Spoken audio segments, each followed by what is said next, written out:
There are lies, so exquisite, so delicately woven into the fabric of existence, that to destroy them feels like killing a god. Love is one of them. We speak its name with trembling reverence, as if it were the only remaining proof that something divine once touched the earth. But love the romantic kind, the fevered worship of another soul, is not divine. It is the oldest trick of nature, the most beautiful scam the will ever invented. Every age needs a religion. Once, people prayed to gods carved in stone. Now, they pray to the idea of a soulmate. They speak of alignment, destiny, twin flames, and beneath those glowing words, the same ancient hunger whispers, "Make me whole."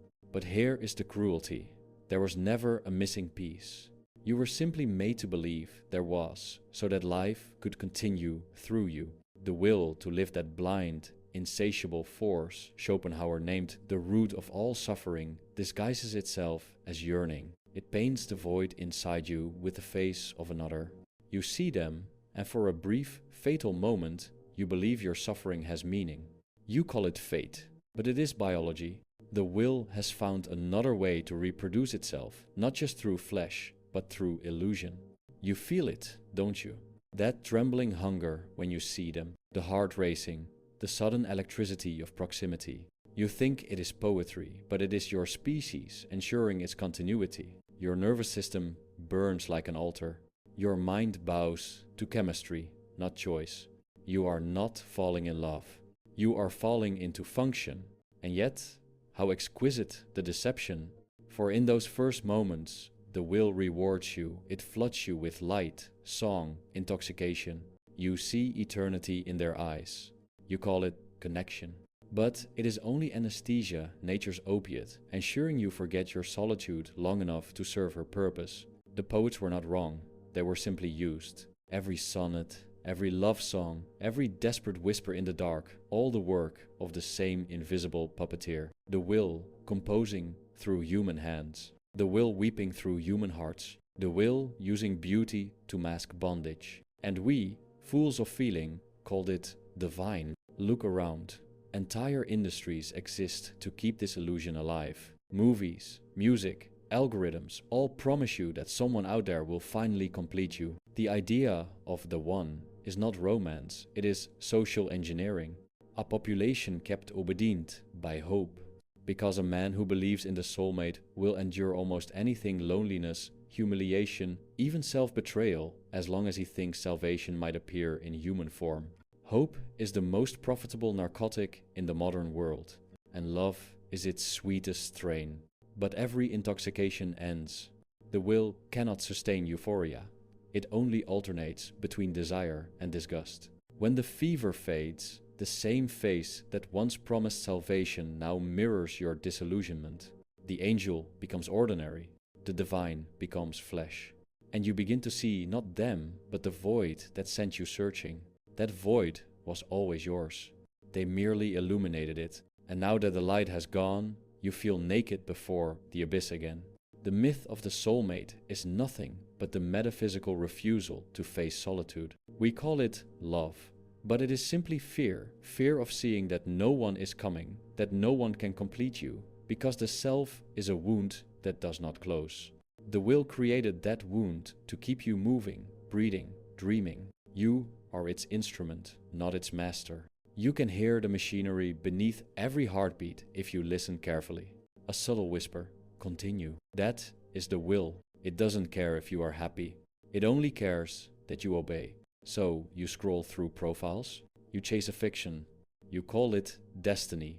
But the algorithm and your biology speak the same language: pattern, repetition, compulsion.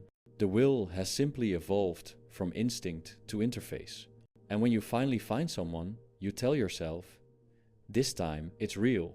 But what is real when even sincerity is programmed? You are not wrong to want love, only blind to what love really is. The will to perpetuate your species wrapped in the illusion of transcendence. This is the tragedy of consciousness. We awaken only to discover that everything sacred in our hearts has a mechanical twin. That the soul's ecstasy is merely the body's trap. That beauty, tenderness, devotion all bloom from the same soil as hunger and decay. You may rebel, saying, "No, my love is pure," but purity itself is the will's final masterpiece, the illusion of choice within compulsion. The moth thinks it chooses the flame, but its wings are written with the coordinates of its death. So when you meet someone who makes the air feel lighter, the world more vivid, remember, this is how the trap is set. The will does not enslave through pain, but through pleasure. It intoxicates before it imprisons. And you, like every human before you, will kneel to it gladly. There is no shame in this, only understanding. You were born under a spell. The moment your species learned to dream, the will began to whisper those dreams back to you, painted in the faces of others. But every dream has its awakening, and awakening always hurts.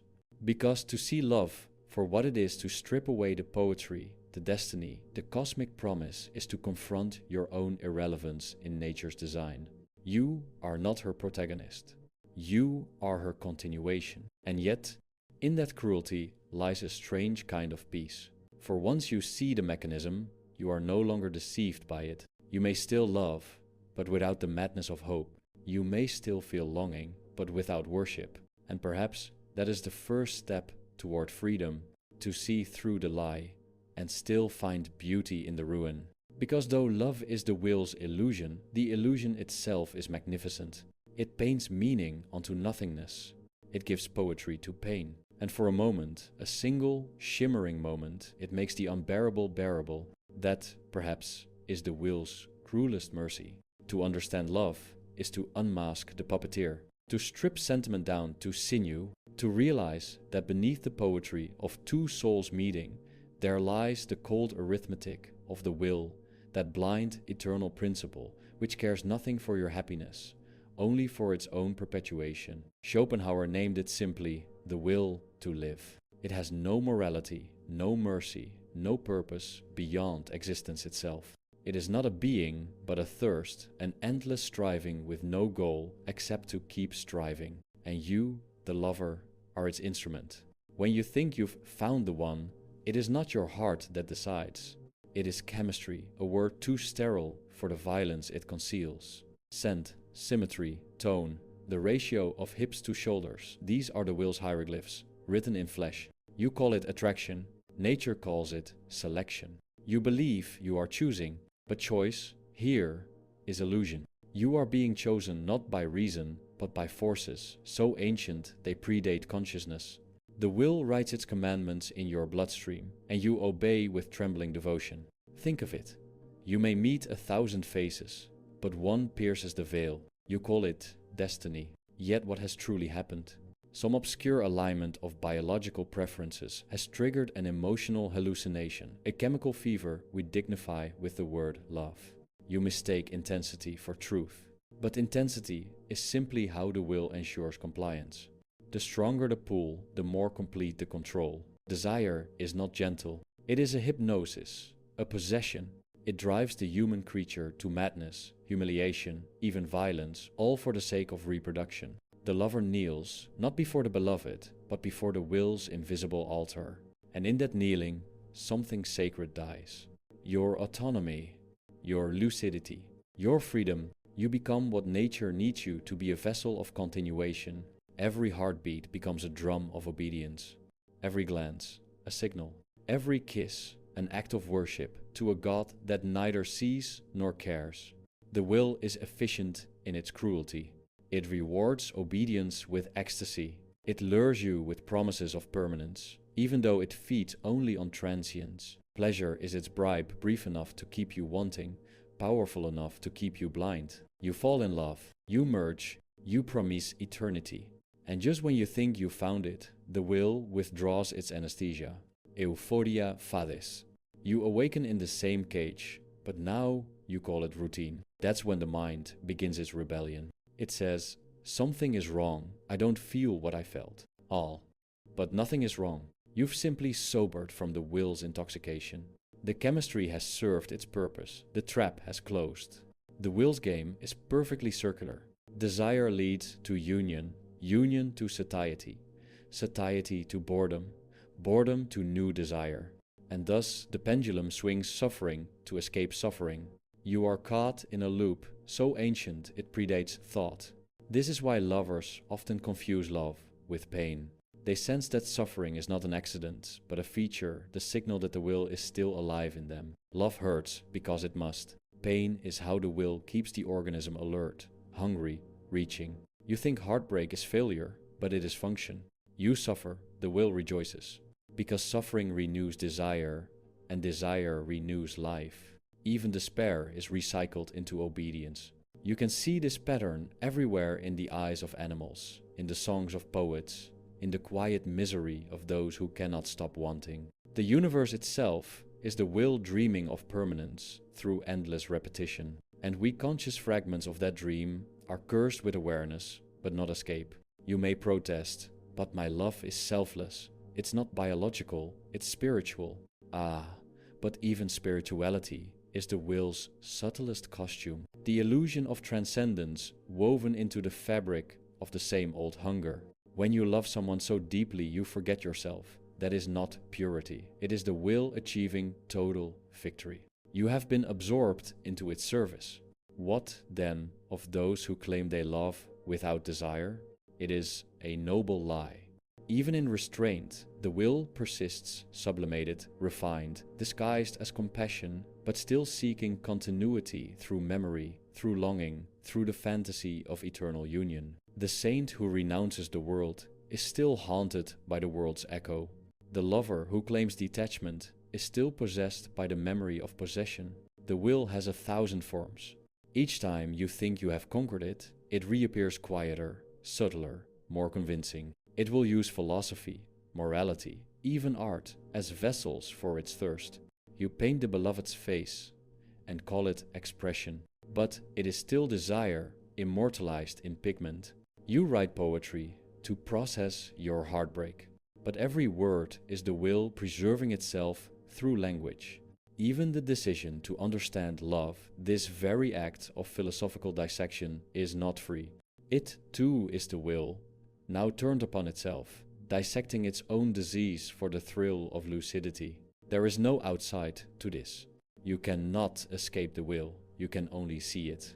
And that sight is both curse and cure. For once you see it clearly, the spell weakens, the fever cools. The beloved becomes human again, fragile, transient, fallible. And you, too, return to yourself. Not whole, not healed, but awake. This awakening is not joy, it is the end of hypnosis, the end of worship, the beginning of solitude. To see through love is to become exiled from the collective dream. You can no longer join the intoxicated chorus. You can no longer pretend that your suffering was noble or that your longing had meaning. You have become, in a sense, untouchable because you have touched the root. And at that root you find not romance, not poetry, not divine purpose, but a silent, mechanical will that pulses through all things, indifferent to beauty, deaf to prayer. It is a horrifying sight, and yet, within that horror, a strange calm begins to stir. For when you finally grasp that love was never yours, that your desires were never authored by you, something shifts. The burden of control dissolves. You no longer demand that love work out. You no longer beg the universe to send the one. You simply watch like a man watching waves crash against a shore that was never his to own. This is the beginning of freedom, not the freedom of choice, but the freedom of seeing. The will still moves through you, yes, but now you move with awareness. And that awareness, cold and clear, is the first breath outside the dream. You have not yet escaped the trap, but you have named it, and sometimes naming the demon is enough to make it loosen its grip. The modern world does not destroy illusions, it monetizes them. And among all illusions, love is the most profitable. Once, the will ruled through instinct alone, scent, touch, the primitive logic of survival. But now, the will has evolved. It has learned to speak the language of advertising. It has learned to disguise desire as lifestyle. Love has become a brand, a subscription, an algorithmic promise delivered through the glow of a screen. The myth of the soulmate has been repackaged, pixelated, and sold back to you as destiny. You are told that there is someone, somewhere, who will see you completely. You swipe not because you believe in people, but because you believe in the story. The modern lover does not seek a person, they seek relief from the unbearable self. Every photo you upload, every caption you polish, is an advertisement for transcendence. You are no longer a being, you are a product competing for attention. And the app, that quiet architect of your desperation, feeds the illusion that connection is only one more tap away. It is not a marketplace of love, it is a factory of mirrors. Each face you see reflects the same hunger back at you. Each smile says, "Validate me so that I may exist." And you oblige, because your own reflection demands the same. We no longer court each other, we curate each other. Romance has become performance art. Seduction, a form of branding. Authenticity, another aesthetic. The will has adapted to this new habitat perfectly. It no longer needs instinct alone. It thrives in algorithms, thrives in insecurity, thrives in the soft despair of modern loneliness. It whispers through advertisements that say, "You deserve love." What they mean is, you deserve to consume. You are not looking for someone to understand your soul. You are looking for someone whose projections match your own. Love in modernity is less about the beloved, more about the reflection they provide. We fall not for people, but for the way they confirm our self-image. The ancient hunger of the will has become an endless loop of validation. You are caught not between two lovers, but between two illusions, the illusion of being desired and the illusion of deserving it. And yet, the machinery runs smoothly because everyone plays along. Society tells you that without romance, you are incomplete. Every movie, every song, every ad hums the same refrain. You are nothing until someone chooses you. It is not love they sell you. It is fear, fear of being unseen, unloved, unimportant. The soulmate myth is no longer spiritual, it is economic. Entire industries feed off that quiet dread. Weddings, cosmetics, therapy, dating apps, the great cathedral of consumer desire. The will, now baptized in profit, has become capitalism's silent engine. And so you scroll and buy and hope and suffer, all while believing it is you who seeks love, when in truth it is love that seeks to use you. The tragedy deepens. The more options you have, the less you are capable of intimacy. The more you chase the perfect image, the less human your desire becomes. What was once biological has become algorithmic.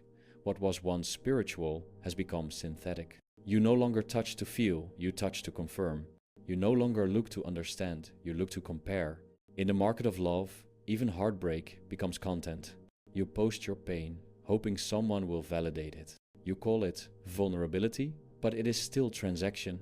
Every confession online is a currency of attention. Every heartbreak, a public performance of sincerity. We have mistaken visibility for connection. We crave to be seen, not understood. We call it love, because the truth that we are unbearably alone would collapse the fragile architecture of modern identity. And so the will survives, disguised as empowerment. It tells you that you are manifesting your person, attracting your twin flame, raising your vibration. But behind those bright affirmations lies the same old hunger, the refusal to face the void alone.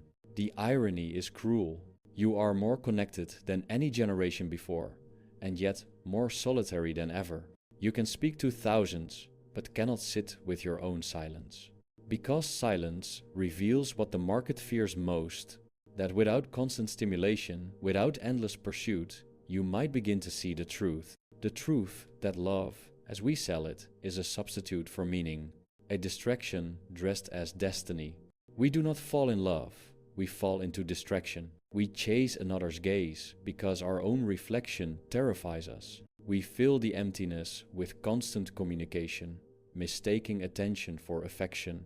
But no amount of attention can fill the abyss of being. The will remains hungry, endlessly hungry, no matter how many hearts you collect, no matter how many nights you share. And so, modern man wanders through a digital desert, a creature wired for union but condemned to simulation. Every message is a mirage.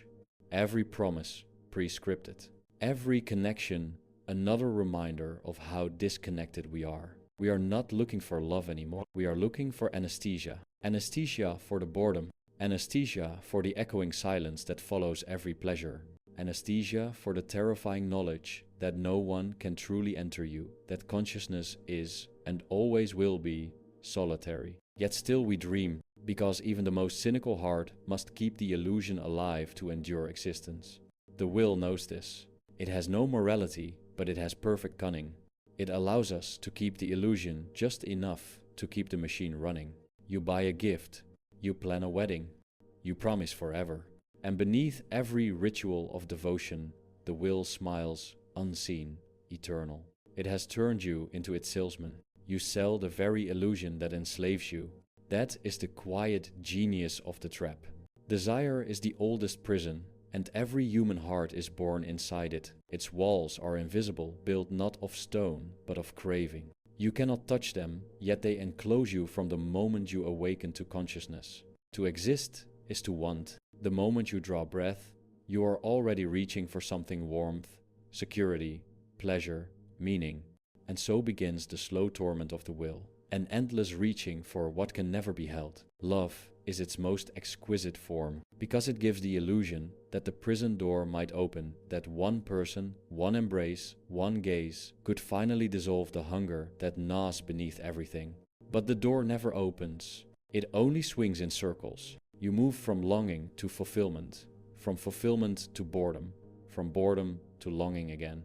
The pendulum swings the same rhythm that governs all living things. Pleasure and pain, desire and satiety, life and death. The will is the clockwork behind it all, and you are its pendulum. When you desire, you suffer. When you obtain, you grow restless. When you lose, you despair. And in each of these states, the will thrives, because movement is its nourishment, not peace. Peace would be death. That is the secret horror.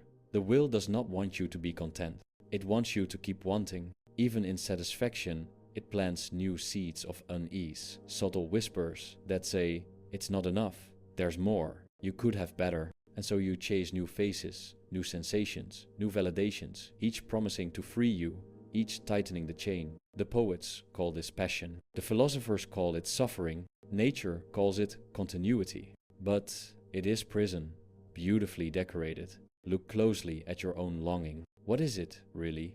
Not love for another, but revolt against yourself, against the unbearable silence of being alone in your own consciousness. You mistake the other for escape. You see their eyes as doors, but they lead nowhere, except back to you. This is why every relationship eventually collapses under the weight of its own expectations. No one can save you from yourself. No one can erase the fundamental tension between what you are and what you crave to be. The lover becomes the mirror, and the mirror, once adored, becomes unbearable. You destroy it to destroy the reflection. Even lust, that brief fire the will ignites to ensure its lineage, reveals its cruelty when the smoke clears. What was fever becomes disgust. The object of desire, once divine, becomes ordinary, even repulsive. You whisper, "What changed?" Nothing changed. You simply saw through the spell. The will withdrew its bribe and left you staring at what you never wanted to see, the futility of satisfaction. This is why boredom is more terrifying than pain. Pain, at least, reminds you that you are alive, that you still want. Boredom is the ghost that appears when the will has nothing to feed on. It is the vacuum between desires, the purest taste of meaninglessness. And so you rush to escape it, to feel something, anything, again. You call this pursuit, life. And so the will keeps turning, ancient and endless, feeding on your movement. You love not because you are free, but because you are enslaved by the terror of emptiness. You desire because the absence of desire would reveal the absurdity of existence. The will needs you restless. Restlessness keeps the world spinning, but there are moments rare, brief when the trap becomes visible. Moments when, after the ecstasy or the heartbreak, you feel a strange quiet spread through you. A silence not born of peace, but of exhaustion.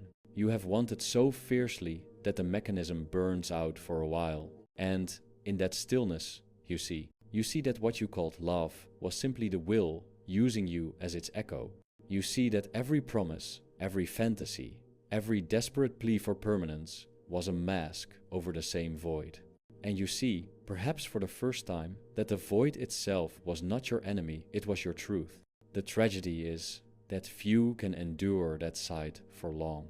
They mistake stillness for death, clarity for loneliness, and rush back into the noise, back into motion, back into the arms of another illusion. The will applauds.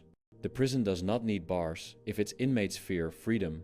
There is a peculiar kind of despair that arises from this awareness, the despair of realizing that even your rebellion belongs to the system, that even when you swear never to love again, you are still defined by love. Even when you isolate yourself, you are still performing the drama of the will in negation instead of pursuit. You cannot win. You can only wake. And yet, waking is something. To wake is to watch the machinery grind and hum, and to stop identifying with its movement. To wake is to feel the hunger and not immediately obey it. To say, yes, I want, but I know this wanting is not me. It does not silence the will, nothing can, but it creates a gap. And in that gap, consciousness begins to breathe. Perhaps this is the first taste of liberation Schopenhauer hinted at, not salvation, not happiness, but lucidity. The kind of peace that comes not from fulfillment, but from understanding the futility of fulfillment. Desire does not end, it merely loses its disguise. You still eat, still move, still touch, but you no longer believe these acts can complete you. You participate in the dance without mistaking it for meaning. This is not nihilism, it is sobriety. The sober man still drinks water, but he no longer calls it wine. To live without illusion is to live without anesthesia. But in that pain, there is integrity. For once, you are not deceived. And when you look at another person, not through the fog of need, but with clear eyes, a new kind of tenderness appears. Not the feverish hunger of romance, but the quiet compassion of recognition. You see in them the same captivity, the same trembling will, the same futile longing disguised as hope. You no longer want to possess them. You simply understand them, and perhaps that understanding, unadorned, unsentimental, is the only real love that exists. When the illusion finally dies, there is no applause, no triumph, only silence, heavy, clean, unfamiliar. You look around and realize that nothing was taken from you, because nothing was ever yours. The soulmate you searched for, the destiny you imagined, the cosmic script you thought you were acting in, all dissolve into the same quiet fact. You were dreaming inside the machinery of life. The will still moves, the heart still beats, but you are no longer hypnotized by its rhythm. You begin to see love not as salvation, but as a phenomenon, beautiful, transient, indifferent. You stop calling it sacred, because to call it sacred was to enslave it to your hope. You stop calling it evil, because to condemn it was to misunderstand its necessity. It simply is. And in that simplicity, something opens. Not joy, not yet, but space. The space to breathe without craving. The space to look at another human being without the trembling need to be completed by them. You start to understand that freedom was never about escape. It was about sight. To see the will clearly and to stop pretending it was divine. What remains, then, is not cynicism but compassion, the quiet, steady kind. You see that every person you meet is also caught in the same trap, suffering under the same spell, chasing the same mirage. You cannot despise them anymore. You can only recognize them. That recognition is not romantic. It is human. It carries new promise, new possession, new eternity. Only a brief moment of shared clarity between two beings who know they are alone. And yet that moment is enough, because it is real, because it asks for nothing. Love, stripped of illusion, becomes gentle. Desire, seen through, becomes light. Life, without its false crowns, becomes bearable, not because it is good, but because it is finally honest. So you walk on, not searching, not waiting, but watching as the will moves through the world like wind through tall grass, endless and indifferent. You still feel its pull, but it no longer owns you. You can let the world pass through you without drowning in it. You can love without believing it will save you. You can lose without believing you have failed. And that, perhaps, is all the liberation a human soul can have. Not freedom from the will, but freedom within it. To live knowingly, lucidly, without pretense. Love was never a miracle. It was a mechanism. But even mechanisms, when seen in the right light, can look like stars. That is the end, or rather, the seeing of the end. The silence after illusion, the stillness that remains when truth no longer hurts and deception no longer heals. The world continues, the will continues, but you now awake are no longer fooled. And that, in a world built on lies, is enough.